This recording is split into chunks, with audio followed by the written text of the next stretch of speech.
எனக்கு இங்கிலீஷ் ஆகிறவங்க பேசணும்னு ஆசை ஒரு நாள். அல்லேலூயா. இன்னைக்கு சிரிப்பேன் எனக்கு நல்லா தெரியும், ஆனாலும் இங்கிலீஷ்ல பேசுவேன். அல்லேலூயா. எஸ் ஆர் நோ முடிஞ்சு. அல்லேலூயா. ஏதாவது ஒன்று சொல்லி மெசேஜை முடிப்பேன், ஆனா இங்கிலீஷ்ல பேசுவேன். அல்லேலூயா. அந்த ஆண்டவர் நல்லவர். உங்களை பார்த்து சொல்ற ஒரு காரியம், தேவனோடு கூட இருக்கிற ஒரு தேவனுடைய வார்த்தை.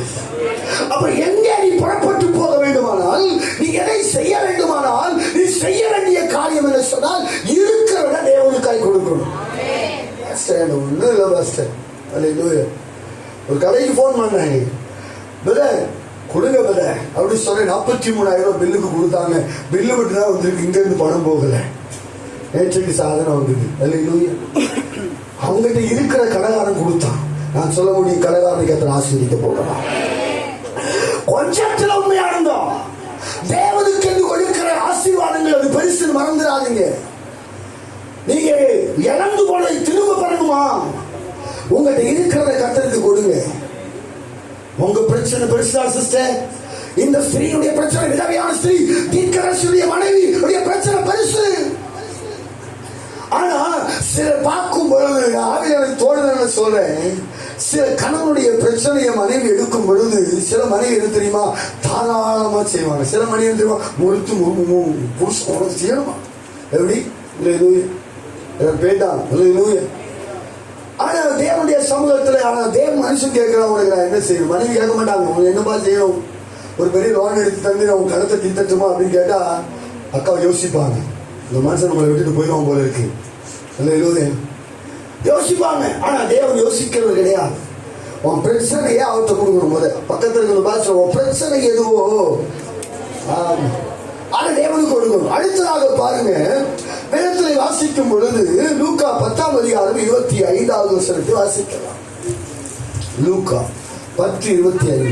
அப்பொழுது நியாயசாஸ்திரி ஒருவன் எழுந்திருந்து அவரை சோதிக்கும்படி, போதகரே நித்திய ஜீவனை சுதந்திரித்துக் கொள்ளும்படிக்கு. இங்க ஒரு மனுஷன் கேட்கிறான், நித்திய ஜீவனை சுதந்திரித்துக் கொள்ளும்படிக்கு நான் என்ன செய்ய வேண்டும்? தேவனுடைய வார்த்தை இயேசு சொல்றாரு, நீ அன்பு கூறணும், நீ என்ன எனக்கு கட்டளைகளுக்கெல்லாம் கீழ்ப்படியணும். பாருங்க, யோசிச்சு பாருங்க, தேவனுடைய பிள்ளைகளை இந்த ஆண்டவரை சோதிக்கும்படியான சில சோதனை, நான் என்ன ஆண்டவரை செய்யணும்? நித்திய ஜீவனை பரலோகத்துக்கு போவதற்கு நான் என்ன செய்யணும்? பக்கத்துல இருக்க பாருங்க, பரலோகத்துக்கு போறதுக்கு நீ என்ன செய்ய? ஒன்று செய்ய கூட்டத்துக்கு வந்திருக்கேன். பரலோகத்துக்கு போக வேண்டிய நம்ம, நான் என்ன செய்ய வேண்டும் என்று கேட்கணும். தேவனுடைய சமூகத்தை என்ன செய்யணும்? ஞானஸ்தானம் எடுக்கணுமா? அதெல்லாம் நீங்க சொல்லிட்டே இருங்க. என் புருஷன் வரட்டும் அமெரிக்கால இருந்து, அவர் என்னைக்கு வந்து ஒரு சிலை போயிட்டு கொஞ்சம் விட்டா போட்டுப்போம், ஐயோ ஒரு மணி நேரம் மிஸ் ஓடிட்டு இருப்போம், இல்லை கர்த்தர் நல்லவர் அப்படின்னு சொல்லி நியூஸ் வருது. நான் ஒரு காரியத்தை சொல்லட்டும், ஆண்டவர் நாம மகிமைப்படட்டும். நீங்க வந்திருக்கிற உங்களை பார்த்து சொல்றேன், தேவனுக்கும் நமக்கும் உள்ள ஒரு பெரிய தொடர்பு இருக்கிறார். தேவனுக்கும் நமக்கும் உள்ள ஒரு பயங்கர தொடர்பு இருக்கிறார். அதற்கு நீங்க கேட்கணும், நான் பரலோகத்துக்கு போவதுக்கு என்ன செய்யணும்? ஞானஸ்தானம் எடுத்தீங்களா? அபிஷேகம் பண்ணப்பட்டீங்களா? தேவனோடு நடக்கிற அனுபவத்துக்குள்ள இருக்கிறீங்களா? அல்லேலூயா. நாம நாளையிலிருந்து ஞானஸ்தானி தொட்டி என்னுடைய வேலை டைல்ஸ் போடுவதற்குரிய வேலை ஆரம்பமாகிறது. குறைந்தது 100 பேர் ஞானஸ்தானம் எடுக்க போறாங்க விசுவாசிக்கிறேன். இப்போ அதுக்கப்புறம் போயிட்டே இருக்கும் ஆயிரக்கணக்கா. அல்லேலூயா. கர்த்தர் நல்லவர்களை பார்த்து சொல்லுகிறேன், நித்திய ஜீவனை அடைவதற்கு நான் என்ன செய்ய வேண்டும் என்று இயேசுவிடத்தில் கேட்டதை போல நீங்க கேட்கணும். நான் ஊழியத்துக்கு வருகிறேன், நான் என்ன செய்யணும்? அல்லேலூயா. உன்னிடத்தில் இருக்கிறத கொடுக்கணும். ஆமென். எவ்வளவு காரியங்கள் உன் வாழ்க்கையில் இருக்கிறதோ அவைகளில் தக்கன புத்தி பலனை கத்த தருவோம். உன்னிடத்தில் இருக்கிறத என்ன செய்யணும்? அல்லேலூயா. நம்ம நிறைய சவுண்ட் சிஸ்டத்தெல்லாம் ஊழியத்துக்கு கொடுக்கிறோம். இப்போ இல்லை, அப்பவே அப்படிதான் இருக்கிறதெல்லாம் கொடுத்துட்டு தான் இருக்கிறோம். அதனாலதான் கத்த தந்துட்டே இருக்கிறோம். அடுத்தது நமக்கு திருச்சபையில எதிர்பார்க்காத சவுண்ட் சிஸ்டம் வரும். அல்லேலூயா. நம்முடைய இருக்கிறத செய்யணும், ஏதாவது கொடுக்கணும். ஊழியத்தை தாண்டுவதற்கு தயார் நிலையில் இருக்கணும். போகும்போது நம்ம ஒண்ணுமே கொண்டு போக முடியாது. நம்ம பாட்டி பக்கத்துல இருப்பாங்க. நேற்று போன வாரம் கூட இருந்துச்சு, என்ன பேசித்தான் போனாங்க. தெரிக்காரங்குளத்துல இந்த வீரப்புலி இடத்துல போகும்பொழுது, என் மகன் வருவானா அப்படின்னு கேட்டாங்க.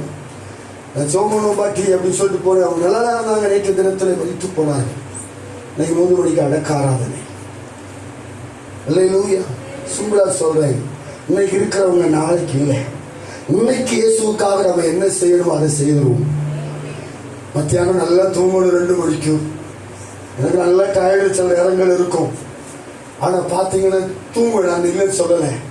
ஆனா எப்பவும் தூங்குவதற்கான நேரங்கள் இல்லை. ஆனா ஒரு காரியத்தை சொல்லட்டுமா, நம்ம தேவனுக்காக கொடுக்கிற இந்த பரிசுத்த ஓய்வுனால தேவனுக்காய் கொடுக்கிற அனுபவத்துக்குள்ளே மாற்றப்பட வேண்டும்.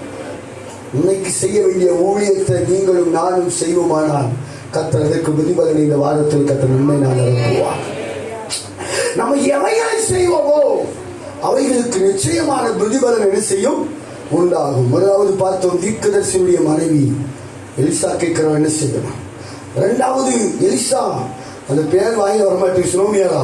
சரி, கர்த்தர் நல்லவர். 2 ராஜாக்கள் 4ஆம் அதிகாரம் 13ஆம் வசனத்தில் உனக்கு என்ன செய்ய வேண்டும் என்று சொல்லி எலிசா கேட்டார்.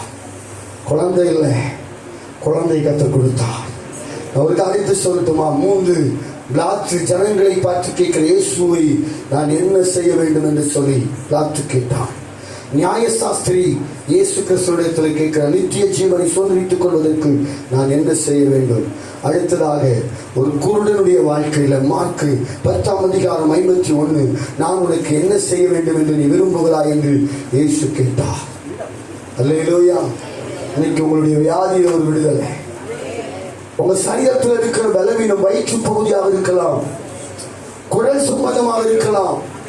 ஏதோ ஒரு பலவீனம் உன்னை தாக்கிக் கொண்டு அந்த பலவீனத்தினால சுருண்டு கிடக்கிற ஒரு அனுபவத்துக்குள்ளாக இருக்கிற அந்த பலவீனம் இன்றைக்கு பகல் வேளை கர்த்தர் மாற்ற விரும்புகிறார். ஒருவேளை நினைக்கிற மருத்துவர்கள் சொல்லியிருக்கலாம் முடிந்தது. ஆனா இயேசு சொல்ற துவக்கம் வருகிறார். இயேசு துவக்கத்தை நான் உண்டாக்க போகிறேன். எல்லாரும் நினைக்கலாமா?